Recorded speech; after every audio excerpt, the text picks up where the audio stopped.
The Fujicast is an independent loading zone production. Kev, have you ever heard of... There's various kinds, actually. There's an amphibian one. There is a flying one, not spotted very often, but there's definitely the one that hangs around in the glens. Have you ever heard of the haggis? Well, clearly not in the sense that you're thinking of. I've just finished 2 weeks in Scotland doing the photo retreat we do every year. Next year, it's June, Kev. June. Just thought I'd throw that one in early. But we had a couple of wonderful American clients that came, Geraldine and her husband, Dan. I think they might listen to the Fujicast as well. Not sure. No, maybe not, because I don't think so. No, because she doesn't use a Fuji flavour camera. But she might do. Who knows? And I thought, well, I'll give it a go. And when they arrived, they said, well, where? Because we host the thing on a farm. And I said, well, you can go anywhere on the farm. It's 17 acres. Go where you like. But be careful of the haggis, because they hide in the bushes and they do have a bit of a nip on them. And she said, oh, okay then. It's very serious. I said, there are flying ones, but not this time of year. And she went to her room with Dan, and about half an hour later, they came back having sorted their stuff out and said, that haggis, I can only seem to find it as some sort of sausage meaty thing you find on a plate. I'm sure they would do the same to me with whatever is the Wisconsin version of a haggis.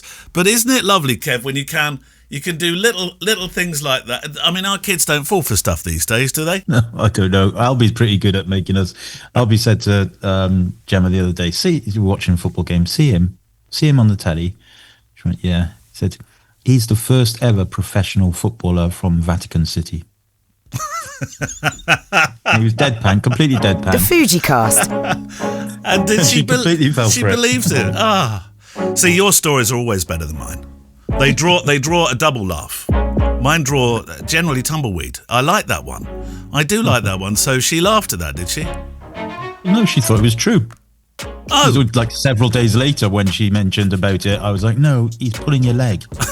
had she been out around? I don't know why she would necessarily have friends to boast that knowledge to, but maybe she'd been saying it to a few people. I don't know. Maybe. Yeah, maybe. No, I don't know either. Anyway, welcome to the Fujicast. You and your questions sent in to click at fujicast.co.uk, or you can send them in via Facebook. Has it been a busy...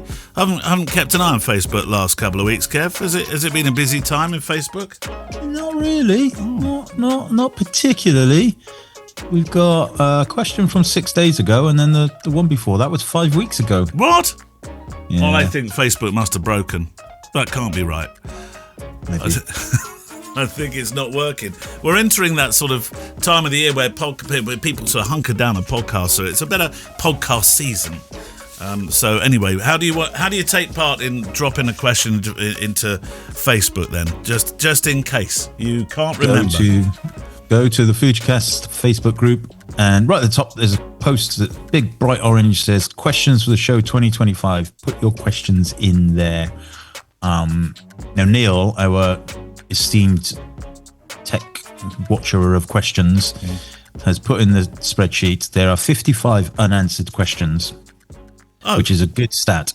Okay. However, I can't easily find out where those 55 are. But I shall endeavour to do my best and search and see which ones we haven't answered. Now, of course, some of the questions we don't answer because they're very similar to something on the same show or something very recently asked. But I'll scroll until my thumb bleeds and try and find some of the questions we haven't answered. Okay. Well, they can't be that hard to find because Neil found all the ones that we haven't done yet. Yeah, he's done a little formula, hasn't he? Where it says if the answered box doesn't say yes, then count this number, which is fine. Yeah. But I want him to put a little button there that says show Kev the unanswered questions. Well, I'm not sure he can. I mean, he's a clever chap. He's a very clever chap, but I'm not sure that's in his remit or ability. Who knows? It's a challenge. It's a challenge. Definitely a challenge. So before we go into questions, Fujikina is. It's on now, isn't it? Fujikina, it's in full force. Where are we? Yeah, yes, because we're recording. Yeah, we're recording this on the day it goes out, Monday, 22nd of September. It's a bit late because of my travels back from from Scotland. But it started, didn't it? It started last week. There was the big gala. Started last week. Yeah. Big gala dinner. Did you go? No. Oh. No, didn't go. I was working, I think. Yes, I was doing something. But yes, apparently it's going very well. I've seen lots of pictures. And it's on again this coming week, Thursday, Friday, Saturday, and Sunday. And we do still have a handful of free tickets to hand out. Okay. But you have to email click@fujicast.co.uk. I think we've got 4 left. If you do that, I will reply to you with a discount code that will get you a free general admission upon checkout. Oh, happy day. Now, we're both speaking. You're doing a bit more than me. We are both doing panel discussions. I'm doing mine on the Saturday. It's about community. It's Stronger Together, the power of community, which I'm looking forward to. It's 11:30 till 1 p.m. Have you done your homework? Because I've done some homework for it, Kev. Dug out a few things.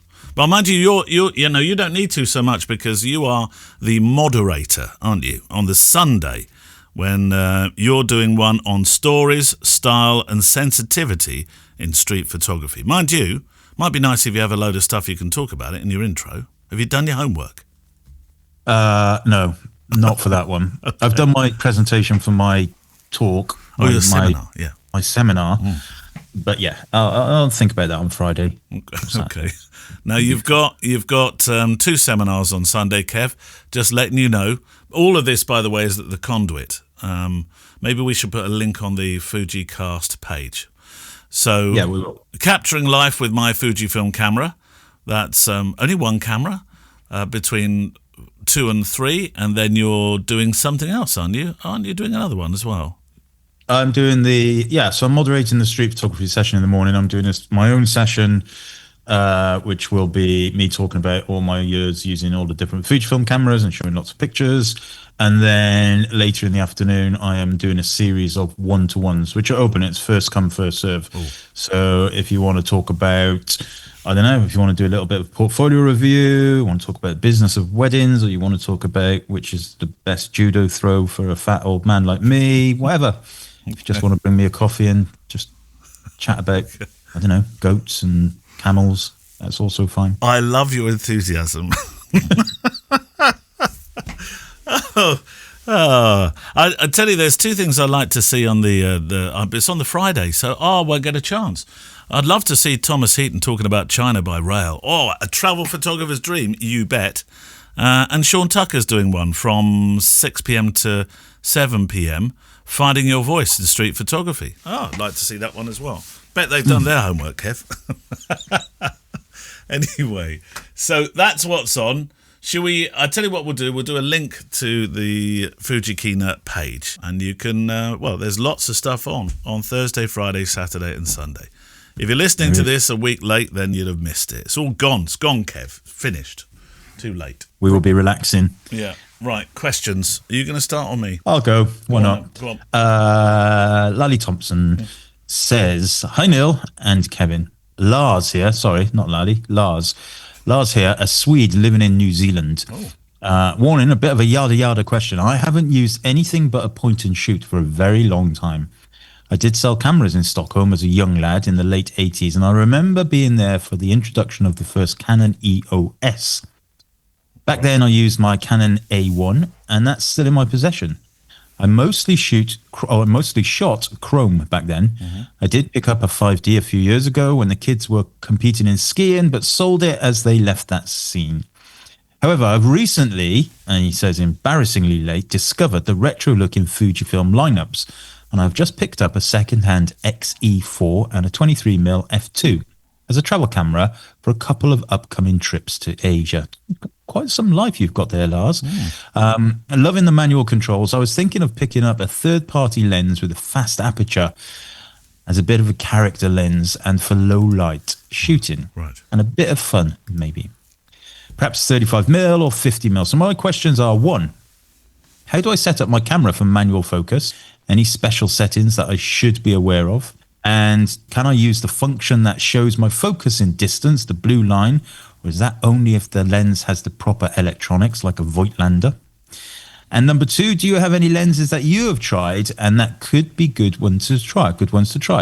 This might have been covered before. Anyway, thanks for a great podcast. I love the good banter mixed with knowledge and intelligence. Cheers. I think he's listening to a different show.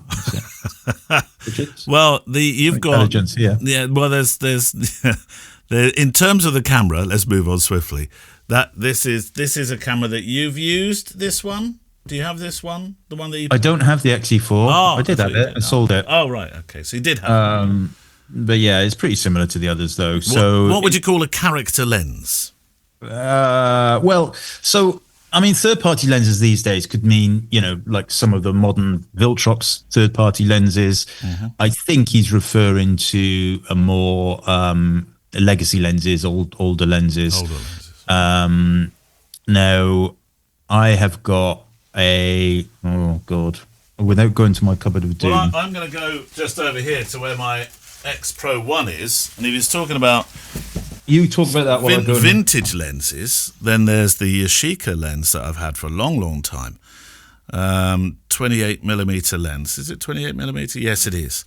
And that's on my it's a bit dusty. That's on my Fujifilm X Pro 1. And I like that, Kev, because the rendition of it is quite smooth. It's quite smooth. There's a rounded rendition to it, which is quite nice. And I think married to this particular sensor anyway, which I always thought had a more creamy nature to it, it's beautiful. I've been meaning to use it a bit of late. Now I've got it down from the shelf there. I'm going to use it. What have you found in your cupboard of doom, Kev? I have found, which I'm fairly sure I used to use this, a Rokkor lens. Rokkor. It's 85mm though, f1.7. Oh, nice. Minolta Rokkor. Oh, no, okay. And I definitely used to use this back in the old days.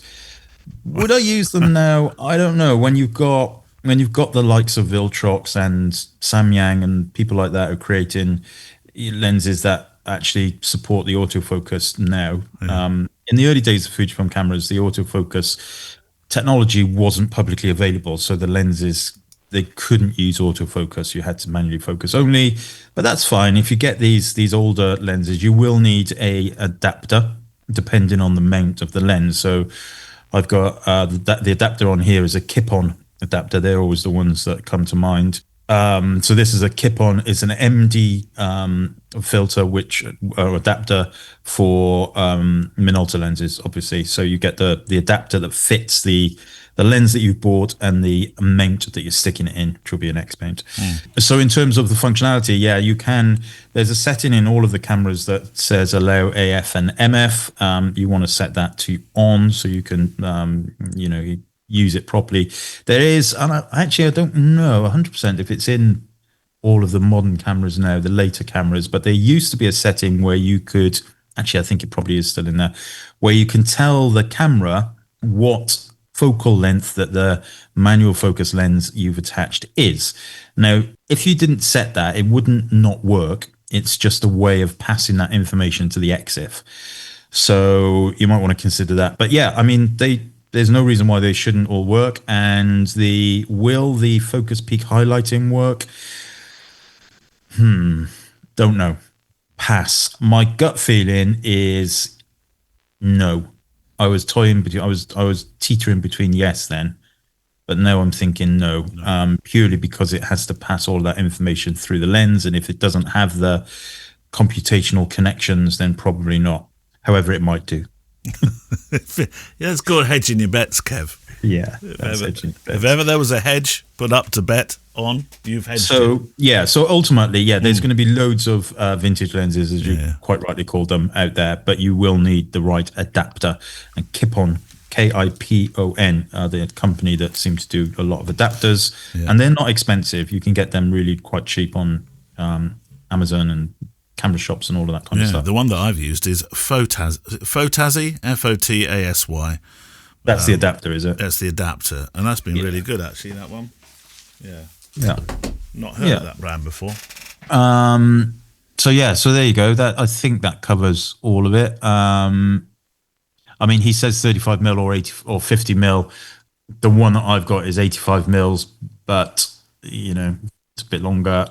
I don't know. It's a lovely lens. It's so tactile. I'm just rotating it now, and it's got the beautiful distance scale on the front. I might use this again at some point if I ever leave my house again. Yeah, Kev, I'm a little bit worried about you. You don't like to leave your house now, do you? So I'm going to Gibraltar next week. Are you? What? I can't believe that. Gibraltar, in what part of Wiltshire is that in? What are you doing? What are you doing in Gibraltar? One of those there airplanes. Going on judo tour. Oh, well, I'm pleased about that. I'm pleased you're getting out. We're not actually doing any judo there, but we're going. How long is the judo tour? Thursday to Sunday, I think we're going. Oh, okay. Fantastic. Brilliant, Kev.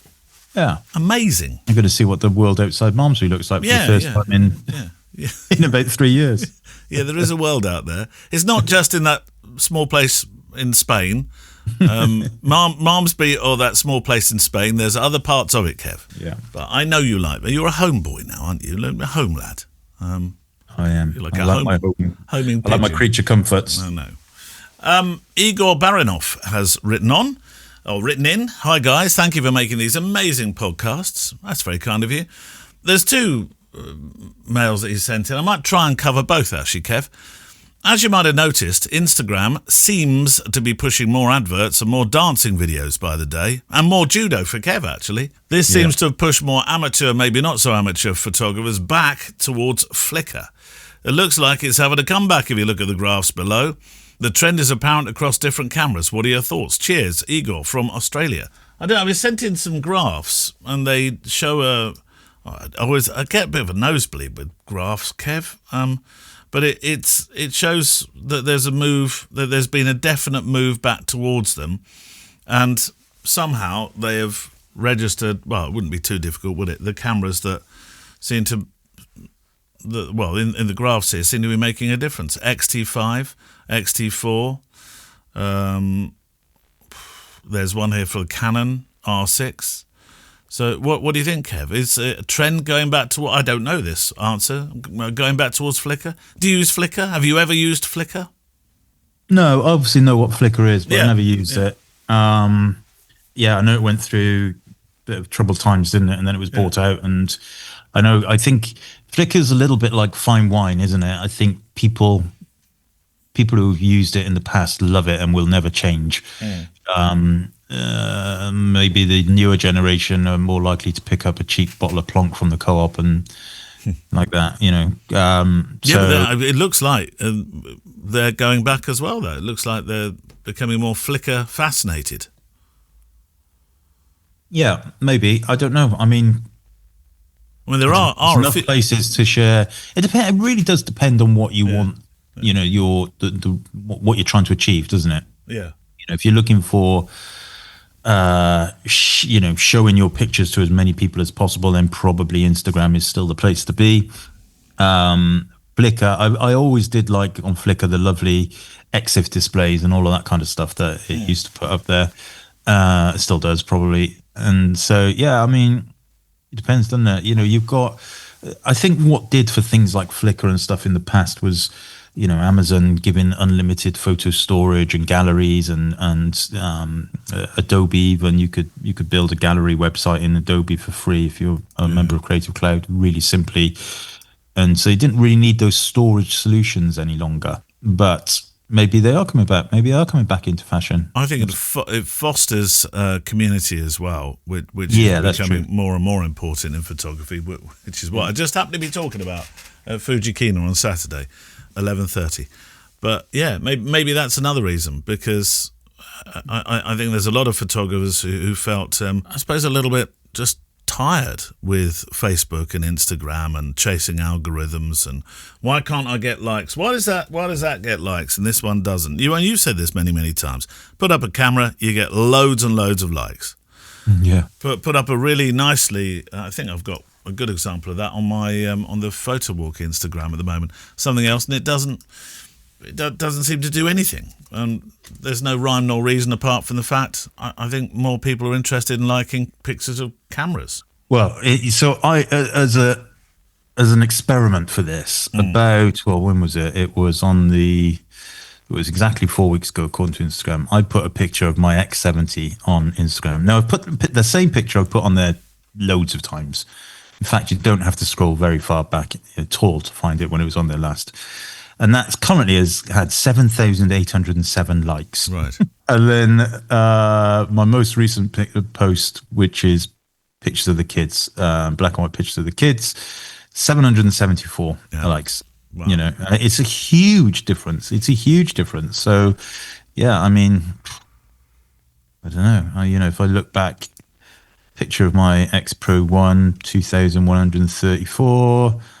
My Mamiya film camera only got 506, so that tells you something. But yeah, I mean, it's all. I'm just scrolling through it now, and it's all the tech ones are the ones that get the most likes. And it's a bit like YouTube. You make a film showing somebody how to, or say Canon versus Fujifilm, then it'll get a lot more than you going on an amazing climb to a top of a mountain.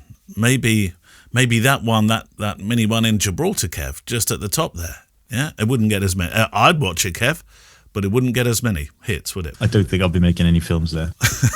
Okay. Igor sent in another one. Hi, Kev. Hi, Neil. I discovered Fujicast just a few weeks ago. I love it. This perhaps should have been the other way around. Are you in terms of this coming first, are you planning on giving away Kev's autographed camera bag dividers? Occasionally, some of us run into a nice bag that could use a divider. Why not recycle? Well, Igor, I think that's a great idea in Queensland, Australia. But the only problem is Kev's thrown it all away. So what he does, he gets boxes, throws them away. Doesn't matter, throws them away. Plastic stuff, throws them away.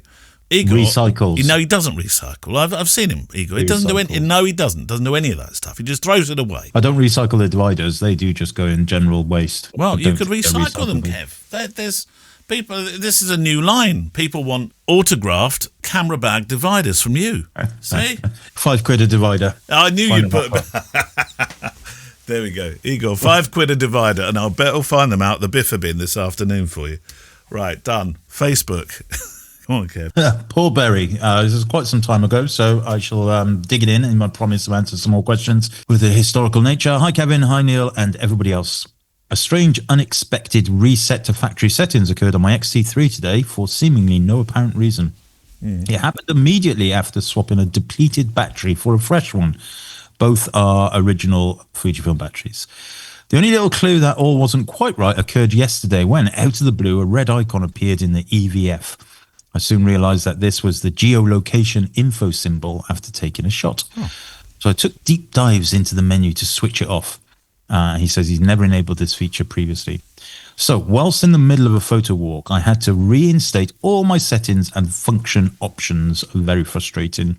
Has this happened to you before? I'd be interested in your thoughts. Best wishes, Paul. No, hasn't happened to me. So I don't know what to say about that. It's happened, not so much like right in the middle of something, but it has happened. I've turned cameras on and it's done factory resets and stuff. And I think probably, I think the geolocation is a red herring. I think you possibly have bumped that on. Maybe it's on a function button, or maybe you use the app and it's switched it on. I don't think that would be related to it. Might be, but I don't think so. But more than likely, if the battery was completely depleted, and you perhaps hadn't used the camera for a while, then it wouldn't have been charging the internal battery, the CMOS battery, which is what's responsible for keeping all of your settings and stuff together. So a good tip is, if you're not using a camera for a long time, every kind of 6 weeks or so, switch it on, stick a battery in it, switch it on, just leave it for a few minutes so it can recharge the OEM battery, the CMOS battery. Or alternatively, just make sure you use, it's not Fujifilm Acquire anymore. It's the Tether app, Fujifilm Tether app. You can back up all of your settings, just back them up to a little text file. And you can also do that on the app. I'm not sure if the XT3 is supported, but you can do it on the Fujifilm app. So my advice is to everybody, really, for all of your Fujifilm cameras, use either the app or the Fujifilm Tether software on your computer. Back up your settings, pop them onto something like Dropbox or OneDrive or wherever you keep your shared stuff. And then when you're out and about, you can always use the app on the phone to look for that little file and reinstall it. I think that's how it works. And I don't actually use the app. I use the Tether software to do that. But I back up all of mine, especially if I'm about to do a firmware update or something. I just run into the Tether app, back up all the settings just in case, and then you can always restore them straight away if this kind of thing happens again. Happy days. Actually, while we're talking about apps, Randy Pollock, I beg your pardon. What is the best way to use the Fujifilm X app? Wait until the end of the day and then connect it to your camera to get the day's information, or connect to it as you walk around taking images? I think if you have it connected all the time, it's going to drain the battery a bit quicker, and it's also going to be constantly connecting to your phone, etc. So it depends what you want it for, really. If you want, real time, a lot of kind of press photographer. When I've done stuff for the Great Run Company and everything, they want pictures straight away. They want them like within moments after I've taken them. So I'll use the app to download instant JPEGs and then send them off. But for me, if I was just out on a street photography day or something, I wouldn't do that. I would just connect late, go for a coffee, connect later, and have a gander through the images that way. Depends really if you desperately want all of the geolocation stuff and everything, because then you would need it connected. Just looking at Randy's work, actually, which Mamiya camera did you? Because you mentioned one just now that you popped onto Instagram. Which one was it? Do you remember? It's an old rangefinder. The reason I put it on there was because it doesn't seem to have a name. And nobody could tell what it was. Would it be the... Let me just have a look at this one. Would it be the C330? Is that the right... Oh, no, that's a TLR, isn't it? Yeah, I don't think that's the one. No, I don't think that's the one. That's not rangefinder. Just on Randy's website, it's got a whole load of film stuff that he's shot. Very nice, actually, Randy. Very nice indeed. Since that was a short one, shall I go for another one? Yes. Mac McDermott. Howdy, Neil. Howdy, Kev. Books, books, books, books, books, books, books, books. The most recent chapter in my exploration of this hobby we all share is the collection and perusal of photo books and photo magazines that I hear about. This has led me to finding one magazine publication called Lenswork, whose editor-in-chief is local, and another called Olympus Passion, distributed by two Portuguese photographers. Additionally, a couple of books that have been brought up across, well, these will be my podcasts, now grace my shelf, so he means the photo book one. Given the frequency of photo books being discussed on the podcast, I'd like to know the favourite, most important, or just most unique books that you two have collected over the years. Always enjoy the banter. Until next time, Mac. P.S. Neil, I know how many times I typed out the word books. I'll be counting when the question makes it to the show. No pressure. Well, I have diligently included every single one that you've mentioned, unless you put it in the... No, you didn't put it in the subject box. So we've got every single one in there, Kev. So what about you? It's going to be difficult, isn't it, to find the favourite or the most important or just most unique one that you've collected over the years, isn't it, Kev? I think. And it changes. I think, yeah, I mean, I've got a lot, but I always go back to Darcy Padilla and the Family Love book. I think that's probably the one that sticks out when I think about it like this. Very, very hard story and it's a hard look and a hard read, but a beautiful book. And there's actually a film on YouTube about it as well. Yeah, so that is probably the one that sticks out for me. Now I don't know if they ever did a English version of it, but the one I've got is French. It's a French book. Now she was American, but I think that's the only published version of it. It's certainly the one that has the biggest kind of clump, if you like, in terms of resale value and stuff. Right. Darcy Padilla. Okay. Padilla. Yeah. I know the book and I know the project you're talking of. I think if it was emotional, probably because of who he is, and it's signed with a nice message, Tom Stoddart's Eyewitness, which is not necessarily the sort of book that is a bit like Darcy's book that you were just mentioning a moment ago. It's a lot of the stuff in there is tough. It's tough stuff, Kev. So It's not light Sunday afternoon reading, but his work as a photojournalist, his eye and the storytelling he does on and off camera, actually, is what was fantastic. It really was. I noticed they did a run in his honour, actually, his family, the other day. I saw it pop up on Instagram. So he would definitely be one. There's I move as well with books that are relevant to what I'm doing at the time. And there's a book by somebody who's become quite a friend, really, Marissa Roth, who was a photojournalist at the LA Times in the 80s, won a Pulitzer, actually, for her work with the team on the LA riots, and then subsequently worked for many years with the LA Times and then the New York Times, and had the foresight to be a freelancer in what was a world where people were very much allied to full-time jobs in terms of photography, those newspapers, and so therefore she owned the rights to her pictures, whereas the full-time staffers, they didn't. So that was quite a sassy thing to do, I think. But there's a book called The Crossing, which Marissa has out, which follows her crossings that she's made on the Queen Mary II, going across the Atlantic. And you might think, oh, it's just pictures of sea, and to an extent, until you look into the story, maybe so. But it's a crossing that her parents made when they were escaping Nazi Germany. They came on the Queen Mary, the first Queen Mary I, and then they sort of met on the boat. But then a chance meeting in Times Square in New York meant that eventually they got together and Marissa became a thing. But her book, The Crossing, and the writing that's in there, beautiful, Kev, really lovely book. And I'm making that crossing with her very soon, bringing stuff back from the LA Times. So that one is very definitely at the top of my reading list at the moment. It's a wonderful book, very, very nice. So good stuff. Yeah. He says, "Move on, Neil." Okay, your question. Am I boring you, Kev? Next question. Kev, Facebook. Beer Paul Sillard says, been listening to episode 290. I don't want. What episode are we on now? We must be 300 and something now, Kev. Yeah. Anyway, discussing landscape versus portrait orientation and pick time statistics on the subject. Oh, I remember our conversation on that. Yeah. Okay. Nobody seems to give any love to the square format. This has been one of my favorites ever since I had a Bronica EC. Although I must confess that I hadn't actually used this format that much. So my question is, do you ever use square form factor, 1:1 ratio, and what do you think of it? Perhaps we can start a campaign to resurrect its popularity. Well, I won't be in that campaign, Paul, because I hate it. Why do you hate it, Kev? Oh, nothing's square, is it? No frames are square, no tellies are square, no websites are square, no modern tablets aren't square, nothing's square.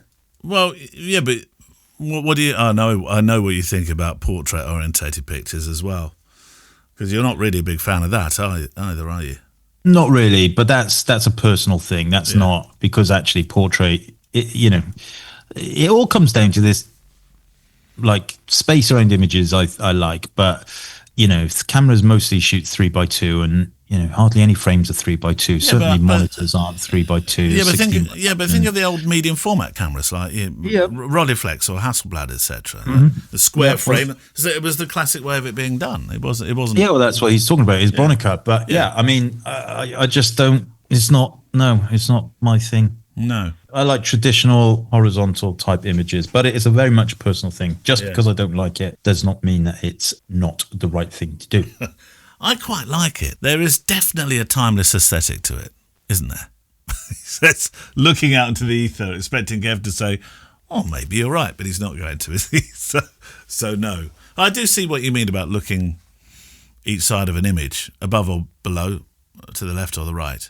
I mean, obviously, it's going to have its place, certainly, especially, I mean, I don't know, is Instagram still square? They keep changing it left, right, and center. So, I don't know. But yeah, I mean, I can imagine, I've been to exhibitions before where it's all been square images and it looks amazing and it fits. But I don't know. Nah. No, not for you. I will say that I saw the last couple of weeks during the Scottish retreat where we spend a day in the darkroom. One of the chaps, David, had what did he have now? I'm going to have to look it up. Blah, blah, blah, blah, blah. Have you ever heard of a rollop? ROLLOP, Kev? Isn't that a little fish? No, it's not. It was a camera made in Germany. I've got some details about it. German twin lens reflex camera made in the 1950s by a small company called Lipka. Very hardy camera, and he produced some beautiful stuff out of it, and that was square format. I think maybe it's because it didn't have a lot. I suppose you could say you could do the same though in horizontal or portrait. Not a lot of distractions. It was what you saw in that square was bored. That was it. That's all you concentrated upon. But I suppose it depends what's in that frame anyway, doesn't it? So it's not your cup of tea, is it, Kev? Not my cup of tea, but that doesn't mean I wouldn't appreciate if it was done well. Not your Darjeeling. Right, Facebook. We do have time for one more, Kev. Make it not so QQ. Make it medium Q. Make it maybe square. That was from Facebook just now. Was it? Yes. Oh, right. Okay. All right. Sorry. My turn then. I apologise.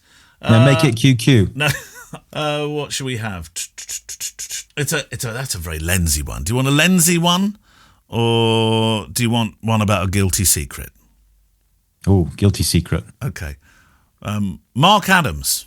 Hi both. Thanks for the podcast as ever. I have a guilty secret. What do you think his guilty secret could be, Kev? I like his email address, Adams Family. Yeah. I bought an Olympus OM1 Mark II and a 300mm, full frame equivalent 600mm. Wildlife lens. It has this is it, Kev. The guilty secret bit, or rather revelatory bit. It has a PASM dial. Oh. I stick that on a square picture. I see Fujifilm have brought out a 500mm prime lens for wildlife. Have either of you tried it, particularly with the XH2S? Well, Kev wouldn't even go anywhere near an XH2S. He wouldn't even say hello to it if it looked like it was sad in a corridor. He'd walk on by it. Would love to hear what you think. Regards, Mark Adams from the Adams family. So, so he's got a PASM dial camera. He's right up your street. You'd have a lovely conversation with him, Kev. Well, I think the XS20, which I actually really quite like, it's got a PASM dial. Yeah. But in terms of that lens, the 500, no, I certainly have not been anywhere near it. Although I did sell one once. You sold one, so you had one and sold it, right? I did an afternoon shift at a camera shop about 6 months ago. It was actually a Fujifilm open day, but they didn't have enough tech people to go, so I offered my services and I went, and this guy came along and he was interested in it, and I took him outside and he pointed it at things that were very far away, and he was very impressed with the images and came back and bought it. Anyway, what I was going to say is I'm fairly sure that Alan Hewitt will have been all over that lens on his wildlife safaris, so I would probably connect with him, check his work on Instagram or whatever, or his website, which is Alan Hewitt, 2 T's, photography.co.uk. He's more than likely have been using that. So when you say you sold lens, you were working in the shop that day? I was there as a tech support answerer person on a Fujifilm event. Did you have a special T-shirt with tech support answery person written on it? I had a little polo shirt that said Fujifilm on it. And a badge? And a badge, Kev? No badge. Oh. No badge. But yeah, it was quite fun, actually. We used to change the names on badges. I know. Need to get a life, Neil. I wonder, what would you change your name to on a badge if you had a badge, Kev, on your T-shirt? Neil. Yeah. No, but they'd soon find out it wasn't me when I couldn't answer the techie stuff things. They'd say, we want that Kev back. That's who we want. Can't you have a Kev? Right, that's it. That's it for another week. We will have to chat before you, because we've got to record one for the patrons before you go on your judo thing. Yes. But I'm very impressed. Out of Malmesbury into Gibraltar. Will you land at the Gibraltar airport? Well, I hope so. Well, no, I know sometimes... I don't want to be going to Gibraltar and landing in Paris. No, no, but there's other places where you can go close by and then you come into Gibraltar. Oh, no.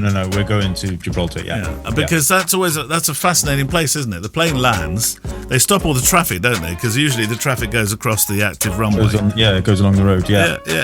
So that'll be really interesting to see. Well, enjoy it, Kev. And that's it. If you'd like to send your questions in, Kev's going to work out a system with Neil on how he can see everything that's not been answered in Facebook. Or you can send to click@fujicast.co.uk, and that is it.